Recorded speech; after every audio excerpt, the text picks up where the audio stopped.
ሰላም ጤና ይስጥልኝ የጤናማ ኑሮ ቤተሰቦች፣ ዛሬ በየቀኑ የምትመገቡት ምግብ ለሰውነታችሁ ጉልበት እየሰጠ ነው ወይስ በየቀኑ እየገደላችሁ? ሆዳችሁ ላይ የሚሰማችሁ የማቃጠል ስሜት፣ የምግብ አለመፈጨት እና ቁርጠት የጨጓራ ህመም ብቻ ይመስላችኋልን?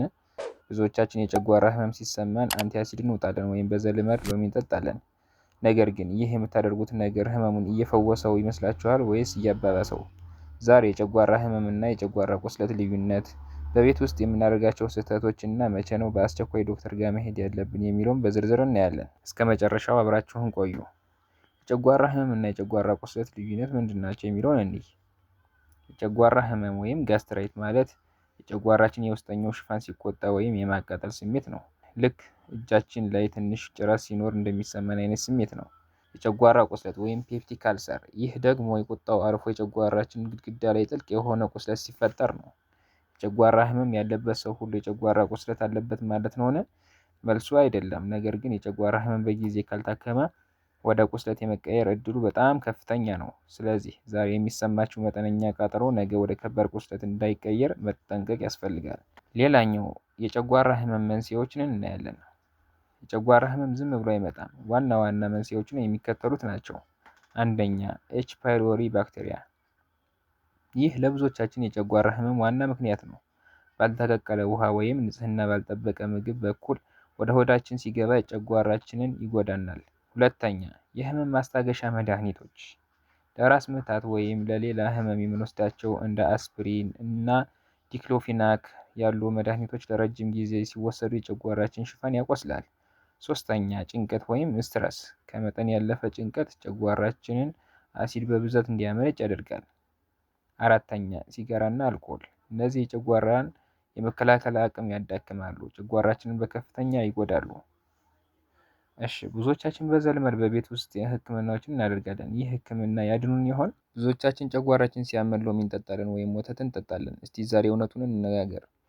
ሎሚ እና ብርቱካን መውሰድ እነዚህ አሲድ ስላላቸው የቆሰለ ጨጓራ ላይ መጠቀም ቁስሉን ያባብሰዋል እንጂ አያድኑንም። ወተት ለጊዜው የማቀዝቀዝ ስሜት ቢኖረውም በውስጡ ባለው ፕሮቲን እና ካልሲየም ምክንያት ጨጓራ ብዙ አሲድ እንዲያመነጭ ያነሳሳል። ስለዚህ ከጥቂት ደቂቃ በኋላ ህመሙ ተመልሶ በከፋ ሁኔታ እንዲመጣ ያደርገዋል። ዝንጅብልና ማር፣ እነዚህ ለተወሰኑ ሰዎች ሊረዱ ይችላሉ። ነገር ግን ዋናው መፍትሄ ባክቴሪያ ካለ በምርመራ አውቆ መድኃኒት መውሰድ ያስፈልጋል። እሺ፣ ሌላኛው የማይስማሙ ምግቦችንና የተሳሳቱ ባህሪዎችን እንይ። ጨጓራ ላለበት ሰው የማይስማሙ ምግቦች በጣም ቅመም የበዛበት ወይም የሚያቃጥል በርበሬ የበዛበት ምግብ፣ በዘይት የተጠበሱ እና ቅባታማ ምግቦች፣ ቡና እና ሻይ፣ በተለይ በባዶ ሆድ መውሰድ፣ የታሸጉ መጠጦች ወይም ለስላሳዎች። ሌላኛው የጨጓራ ህመም ያለበት ሰው ሊያቆም የሚገባ ባህሪዎች፣ ምግብ በልቶ ወዲያው መተኛት፣ ከመተኛታችን 3 ሰዓት በፊት መብላት አለብን። ሌላኛው ምግብ በአግባቡ ሳያኝኩ ማዋጥ፣ የመመገቢያ ሰዓታችን ማሳለፍ ወይም ሰዓት ጠብቆ አለመብላት። መቼ ነው ዶክተር ጋር መሄድ ያለብን? እነዚህ ምልክቶች ካሉባችሁ በቤት ውስጥ መፍትሄ መፈለግ አቁማችሁ ወደ ህክምና መሄድ ይኖርባችኋል። አንደኛ፣ ጥቁር ቀለም ያለው ሰገራ መውጣት። ይህ ጨጓራ ውስጥ ደም መፍሰሱን ሊያመለክት ይችላል። ሁለተኛ፣ ደም የቀላቀለ ትውከት ወይም እንደ ቡና አተላ ያለ ትውከት። ሶስተኛ፣ ክብደት መቀነስ፣ ያለ ምክንያት የሰውነት ክብደት በአጭር ጊዜ መቀነስ። አራተኛ፣ የመዋጥ ችግር፣ ምግብ ለመዋጥ መቸገር። አምስተኛ፣ ከባድና የማይለቅ የሆድ ቁርጠት። እሺ፣ እነዚህ ከላይ የዘረዘርኳቸው ምልክት ከታየቦት በፍጥነት ወደ ህክምና በመሄድ ምርመራ ማድረግ ይኖርባቸዋል።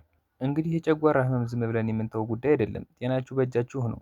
ዛሬ የተነጋገርንባቸው ነጥቦች ህይወታችሁን እንዲቀየር በተግባር መዋል አለባችሁ። የዛሬው መልእክቴ በተደጋጋሚ የጨጓራ ህመም ካለባችሁ ሄዳችሁ ኤች ፓይሎሪ ምርመራ ያድርጉ። ቅመምና ቅባት ያለበት ምግብ ቀንሱ። በሰዓቱ ተመገቡ።